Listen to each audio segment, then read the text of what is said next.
Hi, hello, and welcome to another episode of the Josi Mom podcast hosted by me, Josi. And today I am joined by Katie, who's a content writer, marketing strategist, and mom. And in this episode, we will be diving into her story of building a business whilst being a mom and trauma healing woman. So this already speaks volumes, and I can't wait to hear more from the woman herself. So, Katie, I'm so happy to welcome you to the pod. Hi, Josie. Thank you so much for having me here. I'm so excited. I'm so excited. And I just want to dive in to the question because I saw on Instagram before your current business, right?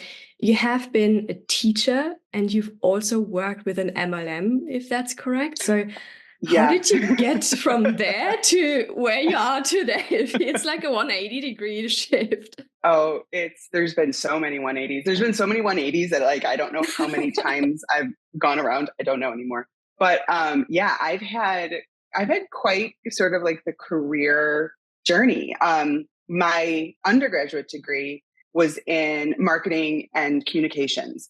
So but this was back, I'm a little bit older. So this was back in like the early 2000s. I graduated. And I was really, really like dead set on going into like advertising and marketing and PR. Do you remember the movie What Women Want with Mel Gibson and Helen Hunt? Oh, you probably gosh, don't. no. But it was like a mid 2000s movie. And they worked at this like advertising company. And like that was like my dream job. Like that's what I wanted to do. Unfortunately, being like an elder millennial, I just hit all of those good recessions, one right after the other.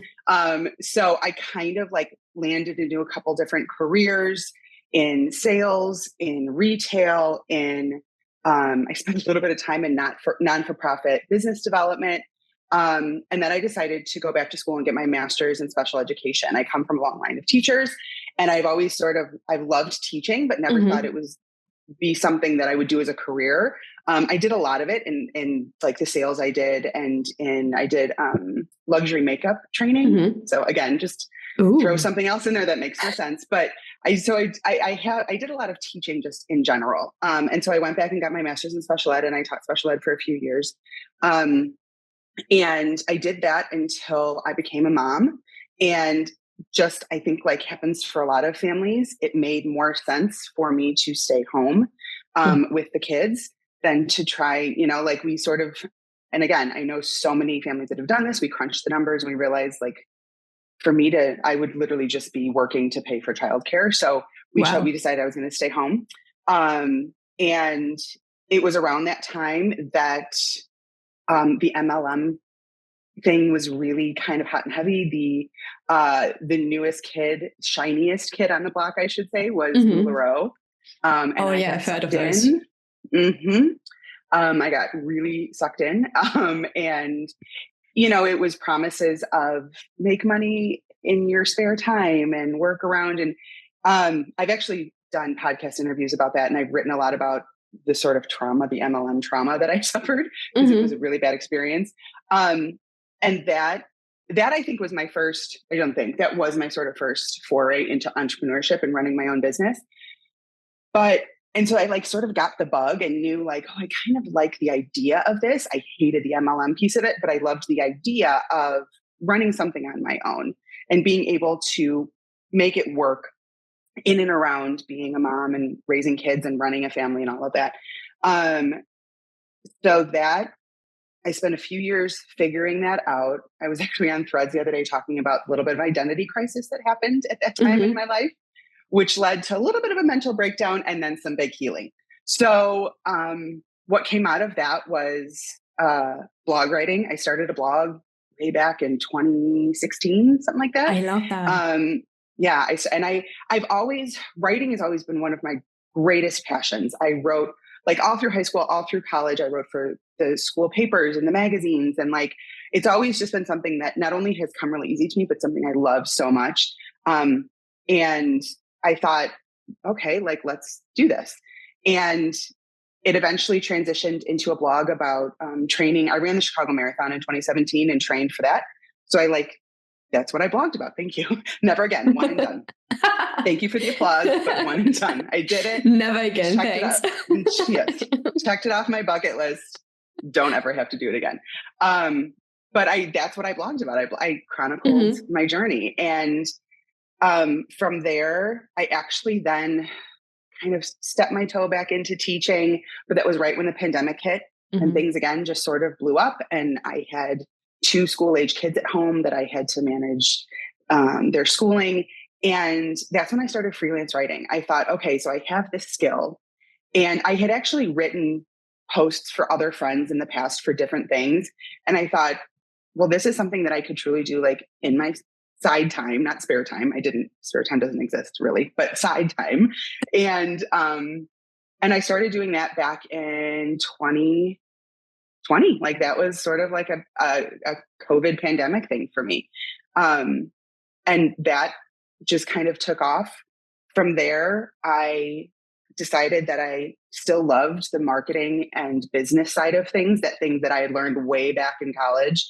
But the marketing, advertising, PR that I learned in 2004 literally did not apply in the 2020s. It Mm-hmm. was obviously a totally different landscape. So I did what a lot of people do, and I jumped on a digital course, and through digitalmarketer.com, which is an amazing resource if anybody's looking to get into marketing for themselves and learn truly like the breadth and width of everything there is to know about online Mm-hmm. marketing, and became certified as a digital marketing strategist. And that opened up a whole nother piece of my business. Um, so yeah, that was a lot. That was the entire snapshot, I love that. 20s till now. What a whirlwind of like a career story. And I love how you then brought it all back to reconnect to your roots and also tapping into your zone of genius, which is writing and expressing yourself and really acknowledging that, hey, actually, this is a great talent. This is something I can use and help others with. I love that. Yeah. Yeah. That was something and I am a huge proponent of mental health. I think everybody like dentist, doctor, therapist, those Mm-hmm. should be like your holy trinity. I had a therapist. The therapist at the time really helped me see that, because I had gotten very lost in motherhood, as a Mm-hmm. lot of moms do, and really had again that like little bit of an identity crisis and like what am I other than like a maid and a cook and a like diaper changer, like what am I? Um, Yeah. and she really helped me like kind of tap back in and remember not just like what brought me joy, but like you said, like where were my zones of genius? And again, writing for me has always since I was teeny tiny, been one of those things. So yeah, that was a huge revelation for me at that time. And again, and like you said, it really changed the course of things for me. Yeah. It really sounds like out of this identity crisis and this trauma you've been going through, you truly built up something new that was based on who you truly are. And you embraced your truest, authentic self. And now look at the magic you're creating and putting out into the world and the passion you have around this. Like, I just want to say this is a huge transformation. And I know it's not easy, but it's so worth going through. Mm-hmm. Mm-hmm. I will be the first to say I'm probably only halfway through. I think I mean, I don't think the I journey ever actually, ends.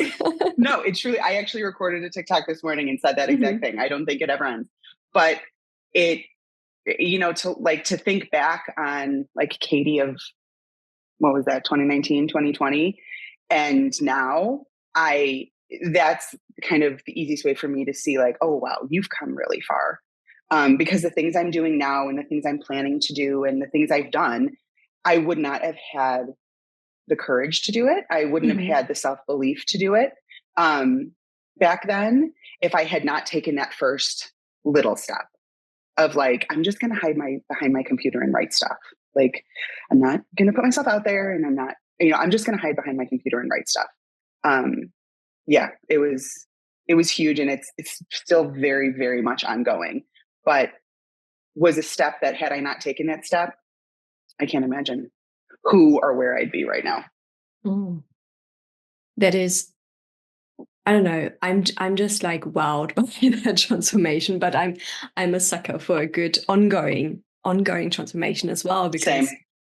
I've been there too, and almost at the same time, which is funny, right? So for me, it was like 2021 when I went through this whole shit show, and I was like, who am I? What am I supposed to do? Like, why is everything crumbling down? And then you just realize, okay, cool, maybe this is a chance to just take all those building blocks and start something anew.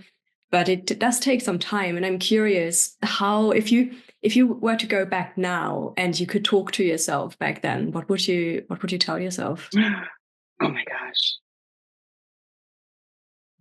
You know what? I think I probably would have reminded her, first of all, of how far she'd come. Um, I've had a good life, but like I've had, like everybody, I've had some good traumas in my life. Like I've really, Mm-hmm. the death of my dad died when I was 19. My parents divorced shortly before that. There's a lot in my life that's been hard. Yeah. And I think at the time, those couple of years ago, I didn't recognize like how well I'd come through those things and how in a lot of ways I had overcome what I thought were sort of predetermined circumstances for myself. And, Mm-hmm. I think I would say to myself, like, stop and look around. Like, look at the marriage that you're in that is true partnership. And he's your biggest cheerleader. And you know what I mean? Like, look at this family that you're creating that doesn't have trauma and fear. Like, look at what you've done already. What else are you going to do? Like, start your own business? Oh my gosh, like give me something harder. I think that I really would have had to like sort of reality check her. Like, girl, please, like let's try something harder. And I think we forget that, especially as moms. We forget because we're so just like in it, right? Yeah. Like we're just in it in every day and we're going through the motions and we're checking the boxes and we're getting the things done and we're moving through our life to make sure it all happens. And we don't stop enough and turn around and go, damn, that was kind of impressive what I've done. And I think Katie of a couple of years ago would have like, she really would have benefited from that. She would have benefited from like, let's stop and turn around and reflect a bit. Like, let's look back and take stock. Mm-hmm. Um, so I think I would have like paused all her craziness and her frenetic energy and been like, let's look back, which I find myself doing more and more for people now. Which I think if you've been through it and when you've been through something, the wisdom you gain from it, I'm a firm believer that you need to turn around and share. You need to Yes. turn around and say it to somebody else 100%. because you have no idea what one simple interaction or one little comment or one little is going to, just like my therapist did for me all those years ago, like writing's your zone of genius. What are you doing? Change the trajectory. And so now, and I'm actually starting, not to segue, but I had to segue because it makes sense. I'm in the process of building a community for entrepreneur moms. It's called The Ooh. Haven. Doors are opening October of 2024. Link is coming. We're still, again, my kids just got back into school. So I'm like, just still sort of figuring things out. But this is very much one of the core tenets of this community is this opportunity to come together with other women at different points on their journey, because being able to talk to and connect with somebody maybe 4 or 5 steps ahead of you who can say to you, listen, try this, listen, think about this, based on their wisdom, based on their experience, based on what they have learned, is so powerful. And women are meant to do that for one another.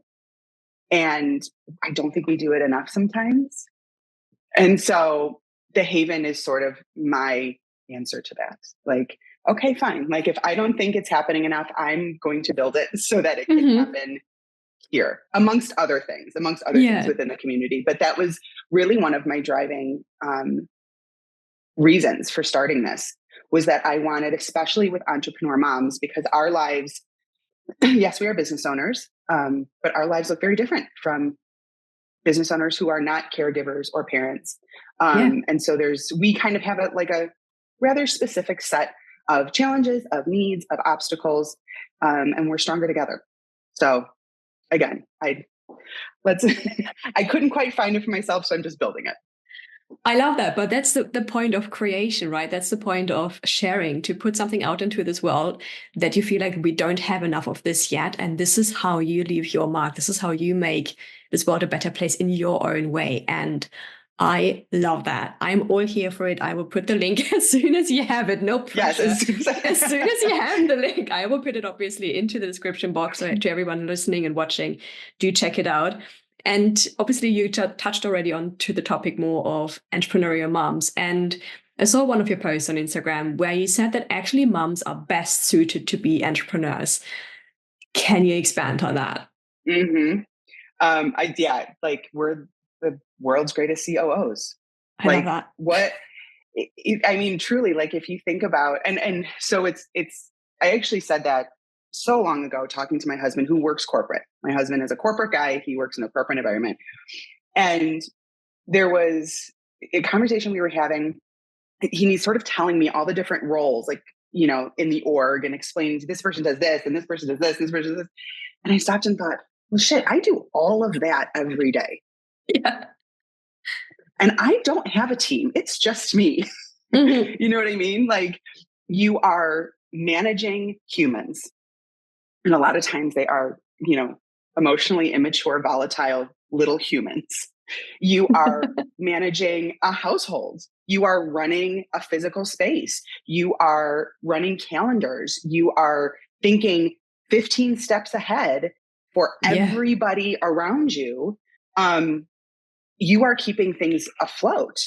So like, how is that not a COO? Like, that is so true. All the way. Yeah. And it's again, it goes back to, we just do it every day because we need to, because it's what we do. But that's why I find some of my favorite, I shouldn't say like favorite entrepreneurs, that sounds so strange, but like women who have started businesses while also raising families.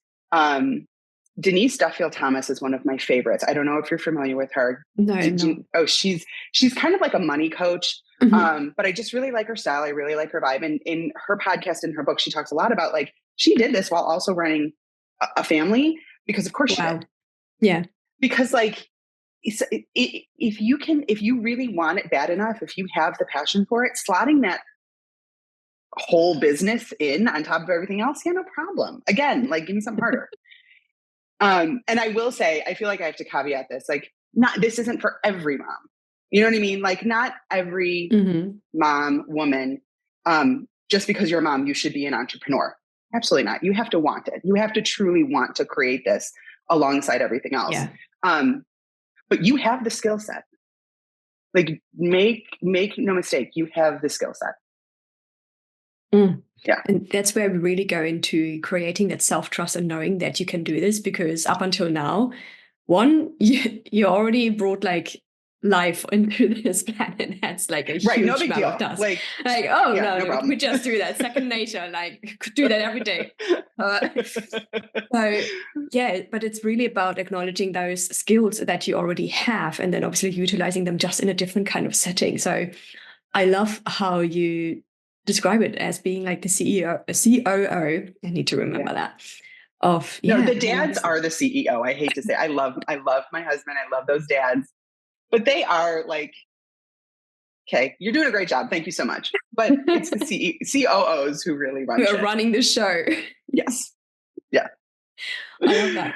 Okay. Last but not least, before we go into the fire round of questions, I do want to ask you. So, and this is actually something I kind of like personally worry about, because at some point I want to be a mom, obviously. So how the heck do I prepare for that? Like, how do I prepare running my business before becoming a mom? If you could go back and be like, this is what I would do, or what advice would you give?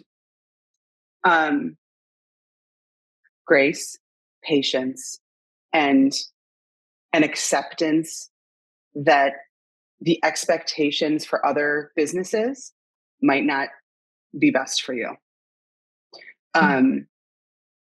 when you are raising humans and running houses I only have one house. I say houses like I have multiple. I only have one. But when you are running a house and managing a family and also a business, there are going to be times when one of those things, and it's usually always the business, as it is in my case, does take a back seat. And you have to know that it's, first of all, totally okay. Mm. And second of all, that if you're building that or building it with that in mind, you're already setting yourself up to just make it easier in the long run. Like in the beginning, when I was freelance writing, like I was actually in a freelance writing like mini course, like how to start your business. And it was like, if you give them a 24-hour turnaround, you're going to make a ton of money. There is no way on God's green earth that I was going to be able to manage a 24-hour turnaround on anything. So that is where I had to manage expectation. Like, maybe in 10 years when I got kids in school all day, like then I can do a 24-hour turn. But like that, it does not fit with my life right now. So it does not apply to my life or my business. Having those expectations for yourself that are really very realistic and so much grace and patience. Because you have no control over when those kids get sick. You have no control over, and I now have, and my kids are older. My kids are 11 and 8. But my daughter she's neurodivergent. She struggles with some mental health stuff, and she does very well. But there are days where, nope, she is my focus. And so setting your business up in a way that allows you to say, I'm sorry, I have to pause, or I'm sorry, that doesn't work. And then also being okay with it yourself, not beating yourself up when you do have to turn it off for a day or a week or a month sometimes. I'm now to the point where summers are very low everything for me. They just are. My kids are still young. They're, like I don't launch things in the summer. I don't add new clients in the summer. I don't take on new writing projects in the summer. Summer is truly like sort of downtime, and the business sort of pauses. I'm back into it now. My kids are back into school. So like I'm starting to sort of like ramp up for my own business year, I guess. But yeah, you just have to know that it's not just you in this business. You're bringing these kids, you're bringing this life into it. And the whole point of building a business is to build a business that works for you. So sometimes you're going to hear advice, or you're going to be taught something that you think, oh, I have to do this. And I am hugely guilty of this, where I'd be like, well, they said I should do, so what did it? No, like I truly had to learn that the hard way. Like that does not work for you. And so if you then try and do it, you're setting yourself up for disappointment and for failure and the guilt that comes from that and everything else. Like, why do that to yourself? So yeah. I love that you're pointing that out. Yeah. So grace, patience, and acceptance, and obviously like letting go of those expectations. I feel like they are already important, even if you don't have kids. They're already so crucial in your business anyway, because we constantly could fall into the traps of comparisonitis, or being like, oh, but my mentor said this, or the other coach said I need to do it this way. Whilst we're then forgetting that we actually just need to trust ourselves and do it our own way that works for us. And then to also be okay with saying, well, but maybe this works great for them, but that's okay. It doesn't have to work for me. It doesn't work for me. And just to accept that and set yourself free of that like pressure of having to uplift to like other people's expectations is such a huge relief. So now I know to hone into that even more. Yes. Keep working on it. And use it. Yeah. Have it. Katie, thank you so much. We have one fire round of questions, and because you've been listening to the podcast, you know some of them. But that's okay. It's fine. My brain is so full, I forget things. Okay, amazing. So before we dive in, please tell me a number between 1 and 10. 5. Okay, you get 5 questions. Oh, geez. And you know what I will do? I will start from the end of the questions, because then it's most likely that you haven't heard them yet. Okay. Oh, I like that. All right. Okay. Okay, first question. What job would you do in an alternate universe if you couldn't be writing or doing what you are right now? Theater. Ooh. Mm-hmm. I would be. I was a big theater kid back in the day, all through high school, all through college. I think if life had happened a little differently, I would have gone to theater school, to production school. It's for sure. Wow, I love that. Okay. Mm-hmm. What question would you love to ask the listeners to take and ponder on as soon as they switch off this episode? If you could delete all of like the shoulds and have tos and but what ifs, if you could turn all of that off and write one paragraph of what you wanted your life to look like, whether it was your life, your business, whatever part of your life you feel like you're stuck in, if you could turn all of that off and just write a paragraph about what you want it to be, like, write that paragraph. That is very, Because very powerful. when we turn all of that off, it's kind of amazing, the truth that comes through. That really wasn't a question. That was more like a to-do, but I love it. I love it. You did it the Katie way. What is one thing that you want to unlearn? Oh, one thing? Jeez, that's okay. One thing. Just one. Just one is defaulting to questioning my intuition, like defaulting to questioning like my inner knowing, which goes back for me to not trusting myself and stuff I've been working through for years at this point. But if I could unlearn that, stop and question myself before listening, I would. That would be really helpful. Oh, yes. It would like get rid of a need for a lot of therapy. Like if I could just get rid of that part. All the therapy costs just like gone, done, dusted. What is the theme song of your life or your current season? Oh my gosh. You did ask this question on an episode a couple weeks ago, and I was like, I am a music junkie. Like music is one of my love languages. It's so deeply important to me. And I will be honest, I tried to prepare for this question and I actually was like, you know what I'm going to do? I'm just going to open Spotify and whatever they recommend to me is going to be the song. So this is what we're going to do. I love that. It's Crystal by Stevie Nicks, which is actually like, if you're on social media, it's like the Practical Magic song. It's Crystal by Stevie Nicks. Nice. I love that. Okay, last question. What is a word or expression that you say all the time?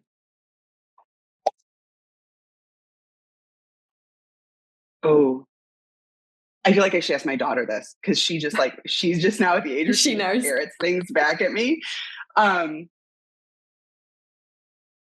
I will a lot of times be like, well, I will say the most recent one, and we're okay to swear, right? Yes, Josi yes, Mom podcast totally, is a safe space, right? Totally, yes. Okay. I say it all the time, and I edit it for my kids, but like, be so fucking for real. Like, come on. I feel like in this age of Aquarius, we are now seeing things a little bit more for what they truly are.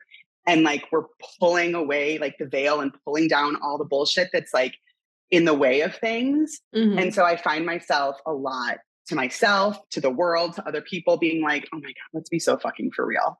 Like, let's really just live in the truth of this and stop pretending. So that's probably. I love it, Katie. This was great.